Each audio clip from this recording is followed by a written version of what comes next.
Welcome to the woods. Anyway, we've got some nice trees on the far shore, got some nice soft grasses on this shore, and I'm around the pine trees. So I'm getting a nice canopy, shading, perfect day. I'm the only one out here. I don't see anybody. Public land, as I always like to remind you. And your tax dollars at work. All right, so beauty of nature. We all know about that. The wisdom of nature, the insights, all right. So I wanted to talk about the power of yes. Yes to everything that comes into your life, everything that you experience, everything that you see, everything that you smell, taste, hear, think. Why, yes.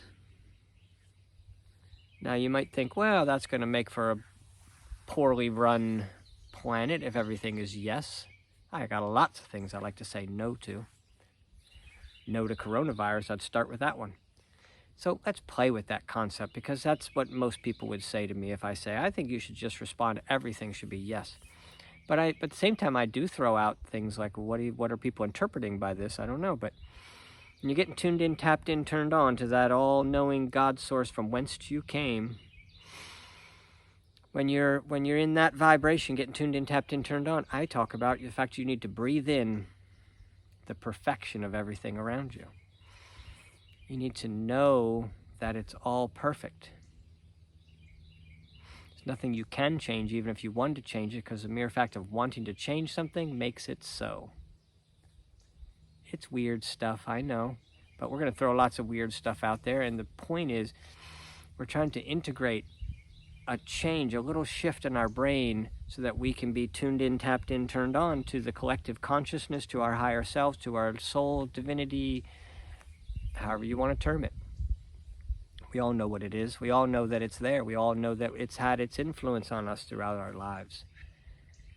That child version of I want to do something. I always talk about my 3 to 5 year old version of myself. I like to use this hand because here he is down by my side, walking me along through my day, through my life, through my everything.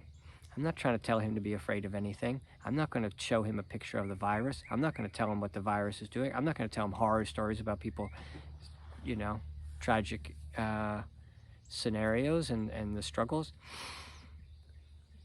I don't need to carry with me more, than I've already got. I've got my own struggles. Everybody's carrying some. But what I would invite you to do is be more accepting, more yes answer to life. And that whittles down to yes to your skills, yes to your interests, yes to your innermost desires, yes to your wanting to sit down, yes to your wanting to have a more comfortable, loving life.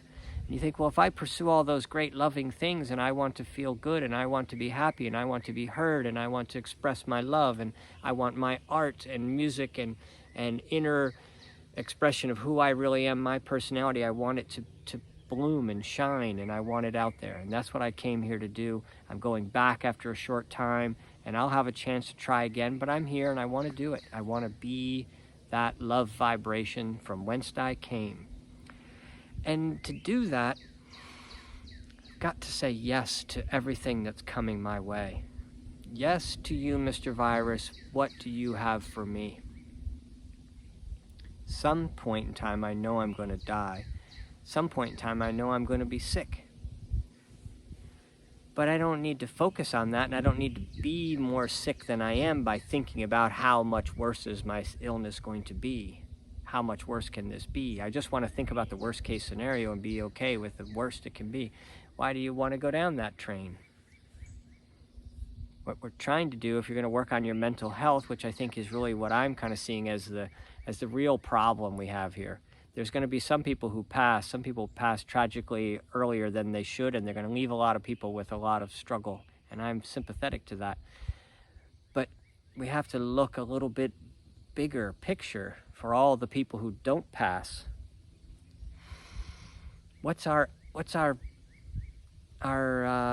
synopsis? What's our common denominator? What's our final analysis of the world around us based on this virus?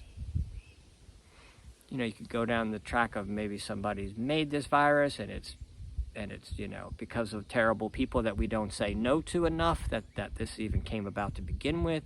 Maybe you can say, we weren't, we won't go into all the things you could say. But I want to stay with this sort of theme of yes and no.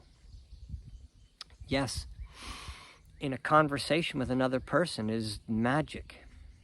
Yes, I hear you. Yes, I want to hear you. Yes, I like what you're saying. Yes, I'm, understanding. And when they're done speaking, is there any more? Yes, there's more. If there's not, then I can give my affirmative yes also story and my yes response and my yes, it's going to be yes from some vantage point. It's sort of like the thing I got this in a book many years ago, but probably 30, 40 years ago. Well, it had to be 30 some years ago. My kids were very young, so my daughter's 31, I guess. And my oldest, I have 4. But the point is this. When I was raising them, I sort of locked down on something that I knew was true, but I never really thought I had to teach it to somebody. And it was the I language. Everything you say to other people, I would always tell my kids, and I would work on it myself. From an I perspective, I feel like you're a slob. No, I'm embarrassed to have the house a mess when my friends come over.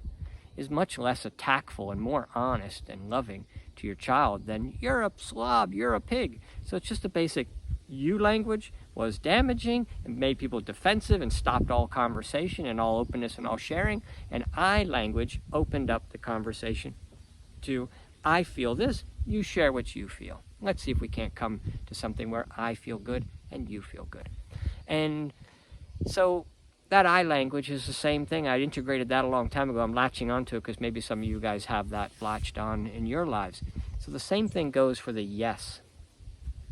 Yes to what you're hearing, yes to what you're experiencing, yes to the virus, yes to, do you go seek something that's suffering? That's not really yes to something. That would be chasing the path of my most fearful thought, because you can't get to a fearful thing without sort of going for it.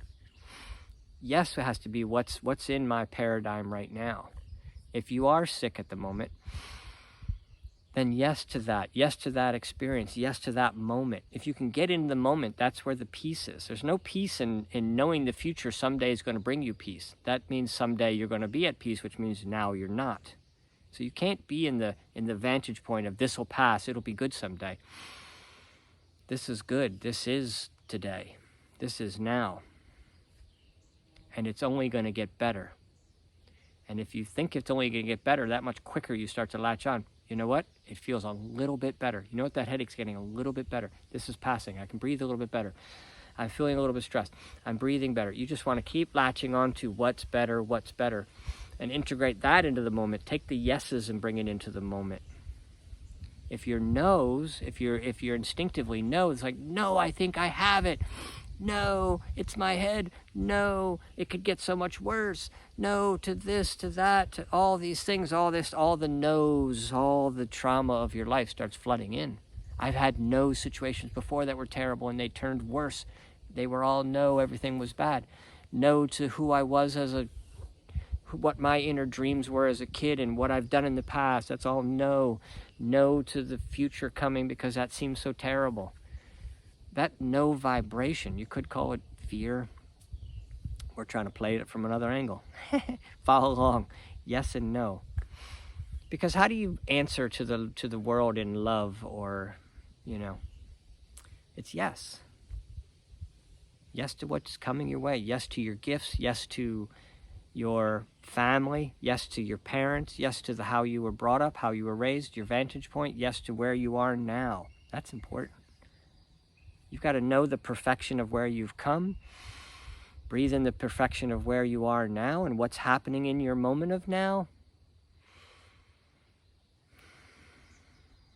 That yes response to life makes it so much easier to appreciate and love yourself, which then gives you the only way you can be appreciative and loving of anything around you. And appreciation and love of things around you is what makes things grow in a positive, loving way. That's how you birth lots of yeses out of the world. You own them, you think them, you live them, you respond them, you spit them, you own them, you are. I am yes. Yes. You can't find fault in things when you're in the yes mode. Yes, that's your experience. It seems terrible, tragedy, and painful. But yes, I hear it, and I see it, and I feel it, and I feel your pain. So I'm sympathetic, but I'm still yes to your situation. You ever notice people that like hear about a tragic situation? No, no, no, no. And then they want to patch it all up. Well, that wasn't this and this wasn't that. I'm not trying to do that. I'm not trying to say no to anything. Yes, I feel your pain. Yes, that's a tough situation. Yes, you've taken a very difficult vantage point of that problem. But my acceptance of their yes can be transformative for them as well. So yes is the answer. You can't go out there and fix and change anyway, especially not with a no vibration in your mind. When you're yes about everything, it doesn't really make you want to get up a whole bunch, but you feel people's pain because you're really absorbing. You're like, yes, let me hold that. That's a tough vantage point that you've locked onto. So, yes would be my response to them. I want to hear it. I want to feel it. I don't want to change it. You don't want to change it. Now, when you're totally calmed into the yes vibration of life, when you're feeling tuned in, tapped in, turned on, you're breathing in the perfection of everything around you, you know that you are part of that collective consciousness and there's nothing that can actually happen to you, and that you're an infinite being, came from all knowing, all perfection, God source down to planet Earth, living your short time and going back to the all knowing, all loving God source. But it's a journey and you're experiencing different things and everyone has their own flavor. No two experiences are exactly the same, but the yes vibrational experience is a positive one, and the no resistance vibration to everything around you and what you want to change and what you want to be different and what you don't want to accept and what you don't want to be the way it is and what you don't want to have happen to you or to your love or to your finances or to any of the yous-ness, no to all of that, that leads to suffering. And so rather than trying to listen to everybody's yeses or listen to everybody's no's and repaint them, because that's an important point. When you have no, let's say you've been in the no vibration. We've all had it. So you have situations in your past, you're like, I didn't like this about me, I didn't like that about me, I didn't like what this person did, I didn't like what that did, you've got some things you don't like. And as they come to your mind, it's our job to repaint them now with a yes vibration. How could that be yes? How could I be yes to that situation? Well, I didn't like my parents and it was a really difficult situation. That's not really true, but in somebody's eyes it could be. So I look at my past, how I was raised, who my parents were, my siblings, my environment, all the things, anything that I might have painted as no or scary or as bad or whatever, and I love on it. And I say, what would the yes response to that be? Maybe that's a perfect way. The way I was raised, it gave me the perfect vantage point for my personality to be right where I am now. Because where I am now is perfect. Because this moment is perfect. Every moment is perfect. Just, are you aware of the moment, or are you fixated and living in the future? And is the future a yes future? Hopefully, it can be good, because you're going to follow where your mind is. So hopefully it's a yes, positive, loving future. And you don't have to say, oh, I'm going to pretend there's going to be no virus. No, it's just yes to the virus, yes to loss, yes to sadness, yes to the emotions. Yes. Let them out. Let your inner soul experience and express its version of its life. So, 15 minutes I'm trying to keep these to, and it's 14 minutes and 30 seconds. Just your breath is the important part. When you go out or you go in, yes, yes, yes, as to what is, yes to what is. And then you'll find the perfection in it. Then you'll stop sifting through it and you'll save yourself a lot of bandwidth. When you no longer have to think, you just instinctively are yes, Yes, and the moment is beautiful. Yes, and the moment is beautiful. When you get to that point, then it clears up your bandwidth for so much more intelligence to really understand deeply how things are working. And I've had enough glimpses of it to being like, I don't even need to worry about it. Just be on the experience. So, anyway, love you guys. And I feel for the challenge of turning that paradigm. Hope first one is recognizing that there is a paradigm to be shifted, because I don't care how yes you think you are, there's farther to go in the yes, acceptance, love, and you'll watch the world will change. It'll all get better just by your vantage point shifting. So good luck, and I'll talk to you again soon.